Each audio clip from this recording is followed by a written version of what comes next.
আসসালামু আলাইকুম। তালহা আইটির পক্ষ থেকে আপনাদেরকে আরও একটা নতুন ভিডিওতে স্বাগতম। আজকে একটা ভিডিও নিয়ে আসছে, সেটা হলো নিয়োগ বিজ্ঞপ্তি। এই নিয়োগ বিজ্ঞপ্তিতে রয়েছে কৃষি সম্প্রসারণ অধিদপ্তরে খামারবাড়ি এর রাজস্ব কাজসমূহের মধ্যে একটা সার্কুলার রয়েছে। আপনারা যারা ব্যক্তিগত অর্থাৎ পিএ যেটা রয়েছে আমরা ব্যক্তিগত সহকারী, সেটা আপনারা আবেদন করতে চান, তাদের জন্য আজকের এই ভিডিওটা।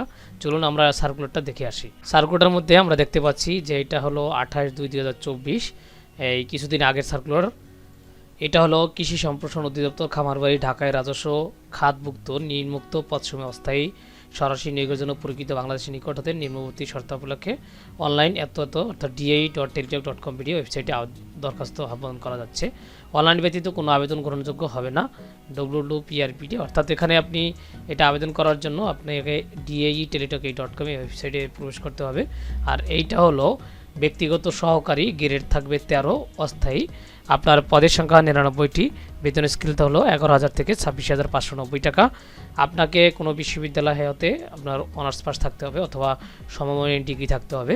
দ্বিতীয়ত কোনো স্বীকৃত প্রতিষ্ঠানেতে ষাটলিপি বা কম্পিউটার মুদ্রাক্ষরিক কোর্স সম্পূর্ণ থাকতে হবে এবং শর্ট হ্যান্ড পরীক্ষায় প্রতি গতি মিনিটে অনন্য 50 এবং ইংরেজিতে 80 শব্দ থাকতে হবে এবং কম্পিউটারে মুদ্রাক্ষরিক গতি প্রতি মিনিটে 25 এবং ইংরেজিতে 30 থাকতে হবে। আর এখানে কিছু জেলা কোঠা রয়েছে, যেটার মধ্যে রয়েছে এখানে রয়েছে যে সকল জেলার প্রার্থীরা তারা আবেদন করতে পারবেন। পার্বত্য জেলাসমূহের মধ্যে খাগড়াছড়ি, বান্দরবান, রাঙ্গামাটি ব্যতীত সকল জেলার প্রার্থীরা আবেদন করতে পারবেন। অর্থাৎ খাগড়াছড়ি, বান্দরবান ও রাঙ্গামাটি এই 3টে জেলা আবেদন করতে পারবেন না। এই যে একটা কিছুটা শর্ত রয়েছে, অর্থাৎ বয়সসীমা থাকবে 4 মার্চ 2024 খ্রিস্টাব্দ তারিখে বয়স, অর্থাৎ 18 থেকে 30 তারিখের মধ্যে হতে হবে, এই তারিখটার মধ্যে। আর বীর মুক্তিযোদ্ধা পুত্র কন্যা এর জন্য 32 বছর বয়স, অর্থাৎ যেটা আমরা কোঠা বলি সেটার জন্য। প্রার্থীর বয়স কম বেশি হলে আবেদনপত্র গ্রহণযোগ্য হবে না। বয়স প্রমাণের ক্ষেত্রে অ্যাফিডেভিট গ্রহণযোগ্য হবে না, মোটামুটিভাবে লেখা রয়েছে। আর এখানে বিস্তারিত অনেক আছে, এগুলো আমি বলছি না। পরবর্তী আমি আবেদনের যেটা প্রয়োজন আপনাদের সেটা আমি বলে দিচ্ছি। আবেদনপত্র পূরণ সংক্রান্ত শর্তাবলী। আবেদন পূরণের জন্য আপনি dae.gov.bd ওয়েবসাইটে আবেদনপত্র পূরণ করতে হবে। আবেদনের সময়সীমা থাকবে 4/3/2024, অর্থাৎ 4 মার্চ 2024 সকাল 10টায় শুরু হবে এবং 4 এপ্রিল 2024 বিকাল 5টায় শেষ হবে আপনার আবেদনটা। আবেদনের জন্য আপনাকে অবশ্যই রঙিন ছবি 300x300 পিক্সেল এবং সিগনেচার 380 পিক্সেল স্ক্যান করে আপনার যথাস্থানে আপলোড দিতে হবে। তাছাড়া আপনাকে পেমেন্টের জন্য এখানে বিস্তারিত লেখা রয়েছে, অর্থাৎ আপনি আপলোড দেওয়ার পরে পিডিএফ ফাইল যে ডাউনলোড করবেন সেটাতে আপনার 223 টাকা অর্থাৎ 200 টাকা ফি থাকবে এবং টেলিটক সার্ভিস চার্জ 23 টাকা, টোটাল 223 টাকা 72 ঘন্টার মধ্যে জমা দিতে হবে আমাদের টেলিটকের মাধ্যমে। তারপর আমরা যদি আরও একটু দেখি এখানে আবেদনের পেমেন্টের কীভাবে নিয়মটা।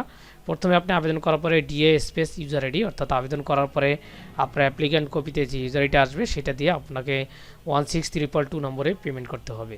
পেমেন্টের পরে আপনার সামনে একটা পিন চলে আসবে, সেটাতে ইএস দিয়ে আপনাকে আবার কিন্তু পাঠাতে হবে। দেখেন DAE space ES pin send to 16322 এই নম্বরটাকে আপনাকে পাঠাতে হবে। যখন আপনার এইটা আবেদন হয়ে যাবে তখন কিন্তু আপনার এই অ্যাডমিটের জন্য পরীক্ষার পূর্ব মুহূর্তে আপনাকে কিন্তু আবার মোবাইল ফোনে SMS পাঠানো হবে এবং সেটা দিয়ে আপনাকে অ্যাডমিট কার্ড ডাউনলোড করে আপনাকে পরীক্ষা অংশগ্রহণ করতে হবে। এটা মোটামুটি লেখা রয়েছে এখানে। আর এখানে কিছু ডিক্লারেশন লেখা রয়েছে যে আপনি প্রার্থীর কোনো প্রকার অসত্যতা পেলে তারা কিন্তু এটা বাতিল করতে পারে, এরকম কিছু লেখা আছে। এবং যখন আপনি এই অর্থাৎ আপনি রিটেন অথবা MCQ যেটা হোক সে পরীক্ষায় হওয়ার টিকার পরে মানে উত্তীর্ণ হওয়ার পরে আপনার এই যাচাই করার জন্য এই ডকুমেন্টগুলো লাগবে।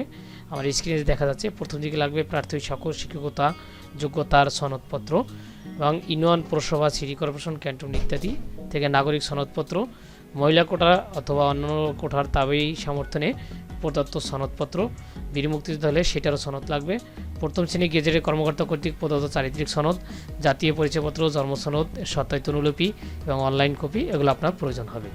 এই ছিল মোটামুটি এই আবেদনের প্রসেসটা। তাছাড়া যদি আপনাদের বুঝতে সমস্যা হয় অথবা আপনি আবেদন করতে পারছেন না সেটা কমেন্ট বক্সে জানাতে পারেন, আমি যথাযথ রিপ্লাইয়ের মাধ্যমে বোঝানোর চেষ্টা করব, আর নয়তো পরবর্তী কোনো একটা ভিডিওতে বোঝানোর চেষ্টা করব। ধন্যবাদ সবাইকে তালহা আইটির এই ভিডিওটা দেখার জন্য।